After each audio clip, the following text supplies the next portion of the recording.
Hello everybody and welcome to this very special episode of the ZSL Wild Science podcast. I'm Monni, Research Fellow here at the Zoological Society of London's Institute of Zoology, and today I'm so excited I think I've got butterflies in my tummy, because today we're going to celebrate. What are we celebrating, Monni? What are you going on about? Well, on June the 9th, there's a lot to celebrate. Now, there's this website that I quite like for procrastination called daysoftheyear.com, and that tells me that for one, the 9th of June is Donald Duck Day. But you may be more inclined to celebrate it as Rosé Day with a glass of wine, or potentially you're more into Worldwide Knit in Public Day. They're all great celebrations, granted, but they're surely overshadowed by one event, and that's this year's inaugural World Swallowtail Day. So yes, 9th of June, World Swallowtail Day. But I hear you ask why? And how does one best celebrate World Swallowtail Day? And what are swallowtails anyway? Well, you've come to the right place, because today in this episode we're going swallowtail mad. So let's start with the basics. Now, swallowtails belong to the family Papilionidae and are one of the most magnificent family of the butterflies. Now, butterflies together with moths make up the order Lepidoptera. Now, there's quite a few lepidopterans around there. There's probably around 18,000 species of butterflies and a staggering 160,000 species of moths worldwide. So, quite a large group. Lepidoptera means scaly wings, which is exactly what they have, tiny little scales across their wings, and they generally carry pigments, so this is why we get these wonderful colours and patterns that we all love about butterflies and moths. But of course, I digress. Back to the magnificent swallowtails. There's around 550 species of swallowtails around the world. There's species in North and South America, in Europe, in Asia, in Oceania, Australia, Africa, you name it. Why are they so magnificent? Well, for starters, the largest butterfly in the world is a swallowtail. Yeah, but how large? It's large for a butterfly, Mon, I hear you ask. Well, the Queen Alexandra birdwing, the largest butterfly in the world, can have a wingspan of up to 25 centimetres. So that's quite big, so there's a reason it's known as a birdwing. Size isn't everything though, everybody. So why else are swallowtails magnificent? Well, I suppose because, as it says on the tin, they have beautiful swallowtails. Imagine essentially extensions of the hind wings into tails like that of a swallow. So anything from like a small teardrop shape to long dagger-like shapes. Some of them have just one tail, some have many of these tails on the hind wings, and welcome to the perplexing world of nature, some do not really have these swallowtails at all, yet they're still swallowtails. And if that's not enough, they are also often dazzlingly colourful. Some have bright green, bright turquoise, bright blue, bright orange bands across their wings. Some have multiple colours, generally all bright. So put together, size, shape and colour have really given us this wonderful group of butterflies that have been a prized possession for many collectors since they were first discovered. So to give you a taste of how collectors can get really excited about swallowtail butterflies, birdwings are a group of around 35 species of really large swallowtails. We already talked about the Queen Alexandra birdwing, the largest butterfly in the world. It's part of this group. And these are particularly dazzling to collectors and naturalists alike. Now, you're probably familiar with Alfred Russel Wallace, right? He's the guy who came up with the theory of evolution through natural selection at around about the same time that Charles Darwin did. And just like Charles Darwin, he's also written a book, The Malay Archipelago. And in it, there's a passage where he essentially, pardon my language, loses his proverbial shit on his first ever birdwing butterfly capture. This is what he wrote. "The beauty and brilliancy of this insect are indescribable, and none but a naturalist can understand the intense excitement I experienced when I at length captured it.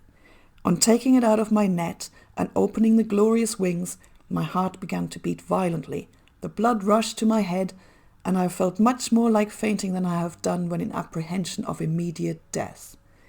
I had a headache the rest of the day, so great was the excitement produced by what will appear to most people a very inadequate cause." So yes, things like birdwing butterflies, they give people excitement headaches, and that is where the problem comes in. Swallowtails have been collected for centuries. Fun fact, unless you're one of the butterflies, some of the birdwing butterflies, which fly generally really high up above the canopy of their tropical forest home, they've been literally shot from the sky by collectors in the Victorian times. Some of the old specimens in museums, for example, have little shot holes in the wings. Now, this collection pressure has led to some of the species, the large birdwing butterflies, for example, to be listed on the Convention on International Trade in Endangered Species of Wild Flora and Fauna, or in short, thank goodness for that, CITES. Now, what does that mean? CITES has 2 appendices that species can be listed on, Appendix 1 and Appendix 2. Now, Appendix 1 means that trade in these species is illegal, and Appendix 2 lists those species for which trade is strictly controlled. And I suppose, while there is potentially a very good joke in here about Appendix CITES, I should probably remove this from the podcast. But anyway, that's enough from me now. Let's head to the butterfly house here at ZSL London Zoo and check out some of the wonderful specimens we have on show. And who better to come along than Mark Collins, chair of the Swallowtail and Birdwing Butterfly Trust, or in short SBBT. He's also the brains behind World Swallowtail Day and was instrumental in the first global assessment of swallowtails for the IUCN Red List of Threatened Species in 1985. Now that's an exercise that we are currently repeating here at ZSL, but more on this later. So hi Mark, welcome to our beautiful butterfly house. Thank you, Monni. It's great to be here. What a fantastic environment. Here we are, amongst all the butterflies and the flowers. What could be better? I'm not entirely sure. This is where I come to escape whenever, I get stuck on a particular swallowtail assessment. I'm not going to lie. Have you spotted any yet? I have, yes. I think we've got some of the more common swallowtails flying around. That's usually the ones they bring into butterfly houses. Don't think there's any rarities in here. No, not so much. I checked, and all of the butterflies we have here, they're the ones that we're assessing as least concern. Thank goodness. So, Mark, why swallowtails?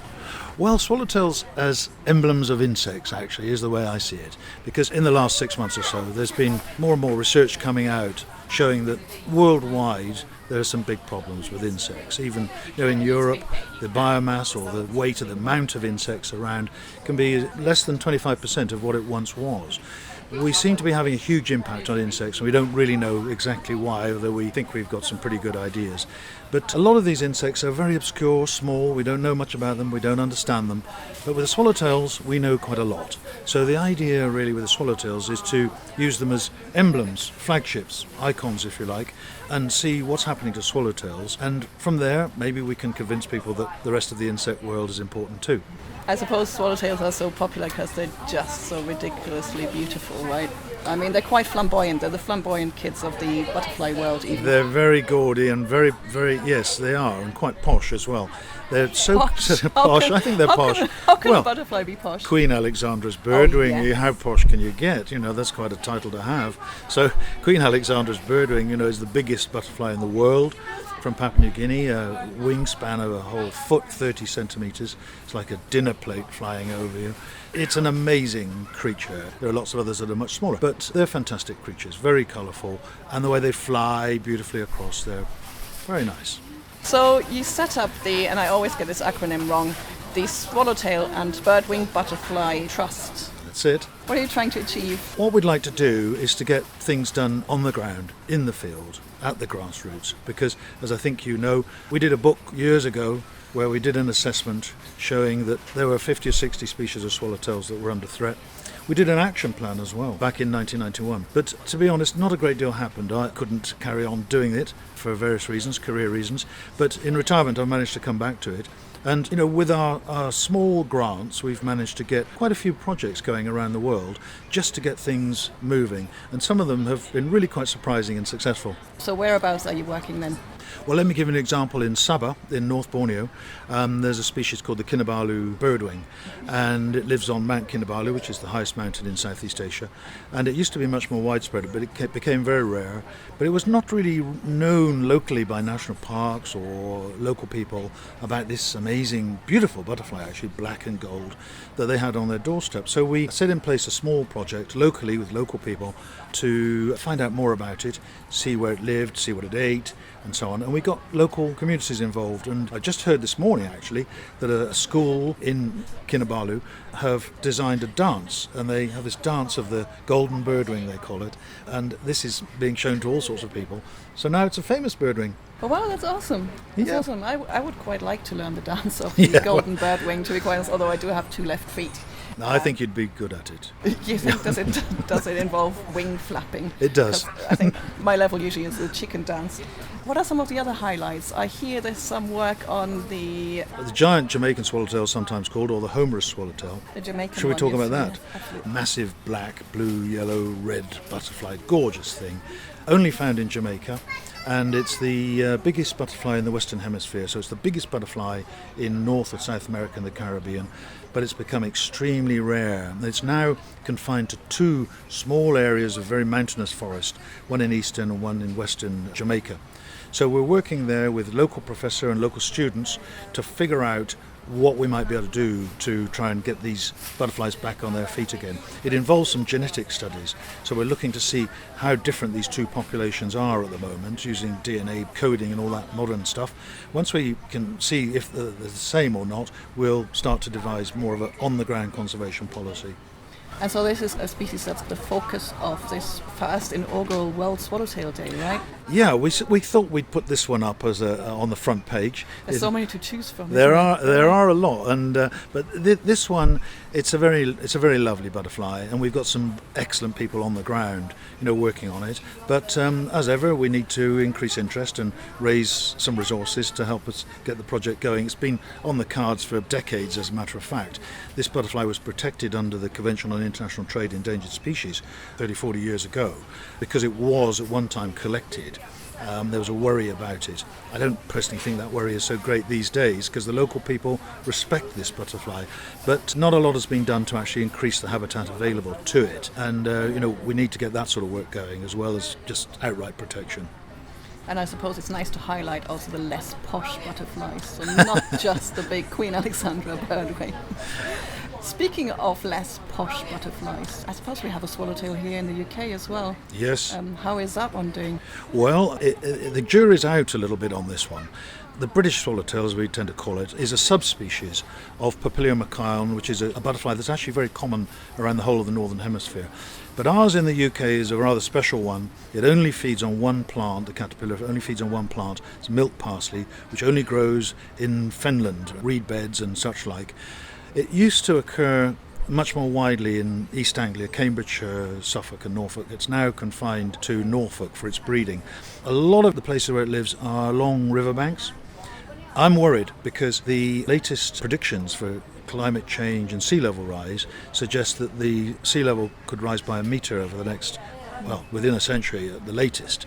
But even half a metre of sea level rise in Norfolk will increase the level of salinity of the rivers, the main rivers in Norfolk. And if, as they often do, those rivers overflow into these riverside reserves, then the milk parsley cannot survive. It needs 100% fresh water. If we lose the milk parsley, we lose the swallowtail. So I'm worried about the sites where it survives, even though when you go there, you'll see them relatively easily. But are they secure?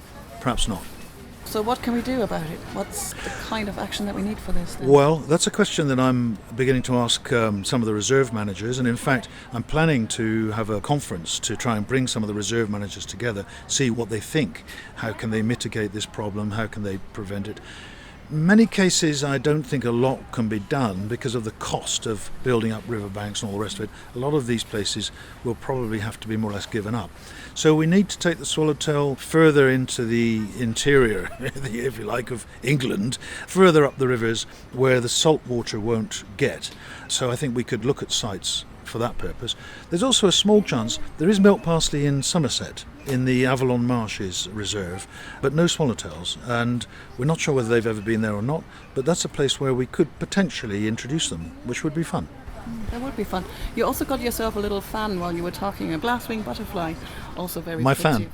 Yeah. Any butterfly would do. Any butterfly would do. Okay, so that's the swallowtail that we have here in the UK.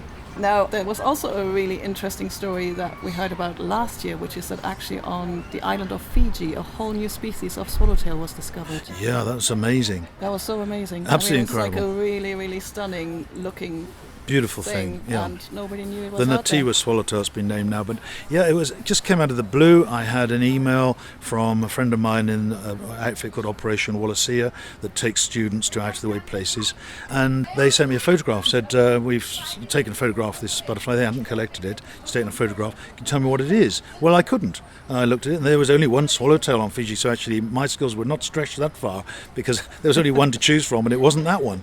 So I wrote back and said, well, this is something different. Of course, a lot of people couldn't believe this, and we had to ask questions. Is this a real photograph? Has something being done here? Or what? Is it being released from somewhere? But we looked into all of this, and no, it was genuine. So the year after this was last year, 2018, Operation Wallacea was out there again and worked with our trust. We had 2 people involved in the project, and they went out there to look for the butterfly, and yoo-hoo, they found it. And it's amazing. It's a beautiful new butterfly. Amazing. And obviously that also meant that instantly I added it on our list of species to assess. Of course you did. You just never run out of work with this kind of job. I know. Well, let's hope we'll keep keeping you busy for a long time. We'll discover lots more. What are you going to do on World Swallowtail Day? Well, the first thing is the Trust is sending out what we call a resource pack to places all over the world. We've got people doing World Swallowtail Day in Singapore, in Jamaica, in America, Missouri, in Borneo, in different places, all over the place. So we're sending them different things for children, like a colouring book and so on. We're sending a video about swallowtails. We're sending a PowerPoint showing what swallowtails of the world look like. All these sort of things just to kind of beef it up a bit and give people information that they need.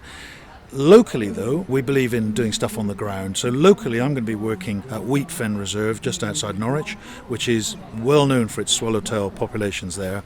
And we're going to be putting up the marquee, inviting people in. We're going to be doing field trips with the Wheat Fen staff, and we're going to be showing people videos and so on about what's going on around the world. Should be a great day as long as the sun shines. I can't let you go without asking you, what's your favourite swallowtail? Oh my goodness me. Like choosing between your children or something. Don't make me do that. Oh my goodness. Well, I wasn't really ready for that one. I suppose the obvious answer is the British swallowtail, which, I have a home just 3 miles from where it lives. I suppose at a local level, it is my favourite. But I think from the Trust point of view, the one that we really hope that something good will happen is Queen Alexandra's birdwing in Papua New Guinea. Its range has been severely depleted by agriculture, oil palm plantations and smallholder agriculture as well. It's had a lot of problems. There's a new project started there in association with the oil palm industry, and significant resources are being put into setting up a breeding establishment, hopefully to introduce it to new areas and to get it back to what it once was when it was first discovered by a British naturalist more than 100 years ago. I suppose that's got to be one of my favourites and one of my big hopes for the future. I already mentioned it, but here at ZSL we are currently carrying out a full comprehensive assessment of all the world's swallowtails for the IUCN Red List of Threatened Species, just like Mark did in 1985.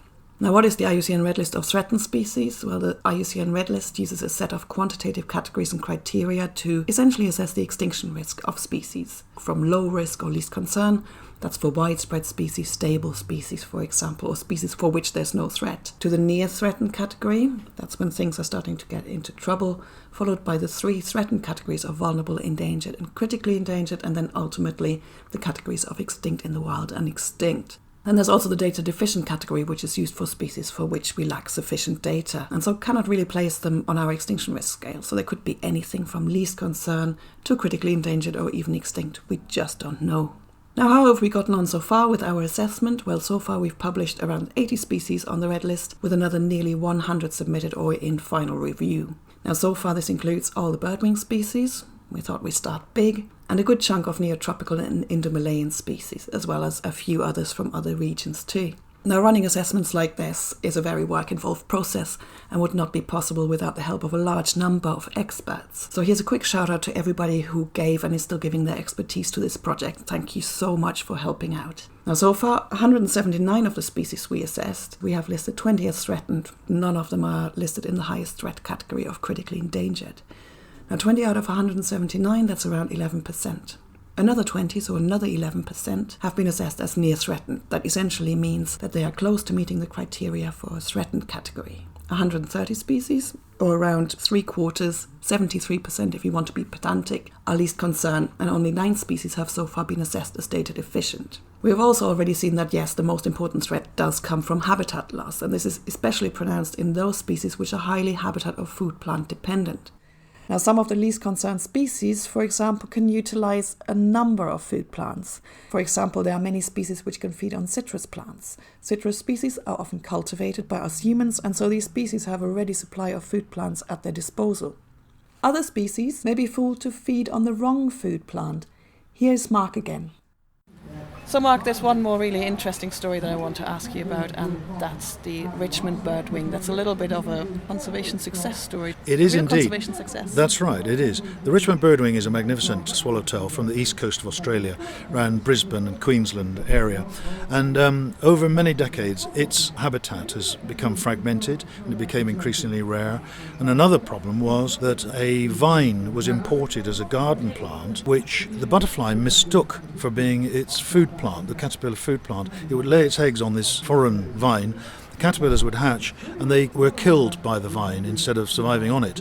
So there's been a big movement to get rid of that vine and also to grow in local garden centres many, many more of the vines that these butterflies actually need. And whole communities have started growing these vines and putting them in their gardens and going out and looking for the Richmond Birdwing. It's been very successful. And there's a whole sort of Facebook page about this which you can look at where people go on and go, yay, I've got one in my garden. And it's I really like the project because it's got good science behind it, but it's community based and it just shows what people can do on their own. You don't have to be part of some huge organisation to achieve something. It's a great story. I suppose this is often the story as well when we talk about pollinator declines or other insect declines as well, is that we can actually do so much for species that are native to our parts of the world just by planting the right things in the garden. I think so. In fact, I've just last autumn I planted a little wildflower garden in my own place up in Norfolk. Just a small patch, but it's growing like crazy and I get loads of insects. And there's lots of things we can stop doing as well, like using too many pesticides and herbicides, which don't seem to be so good for our insect life. So yeah, as individuals we can do things, and we should, and we will.